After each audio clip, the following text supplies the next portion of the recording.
রাত ১:৩০। রাফি একা তার ঘরে ফ্রি ফায়ার খেলছে। নতুন আপডেট এসেছে যার নাম ভুতুড়ে ম্যাপ। গেম শুরু হতেই দেখলো মানচিত্রটা আগের মতো নয়। অন্ধকার এলাকা, জঙ্গলের কুয়াশা আর হঠাৎ কিছু অদ্ভুত শব্দ। মাটির নিচ থেকে যেন কেউ চিৎকার করছে।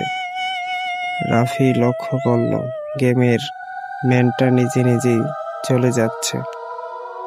সে চেষ্টা করলো কন্ট্রোল ধরতে, কিন্তু কিছুতেই চলল না।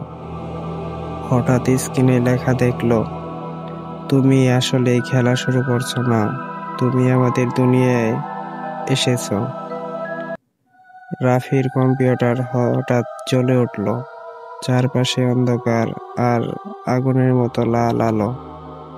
সে দেখল গেমের ম্যান তার রুমে ভেসে উঠেছে।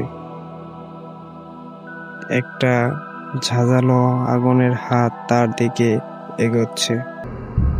চিৎকার করার আগেই সে হঠাৎ কম্পিউটার বন্ধ করার চেষ্টা করলো, কিন্তু তার হাতের আঙ্গুলগুলো মাউসের সাথে লেগে থাকলো এবং সে অনুভব করলো গেমের ভিতরে আগুন বাস্তব রূপে ছড়াচ্ছে।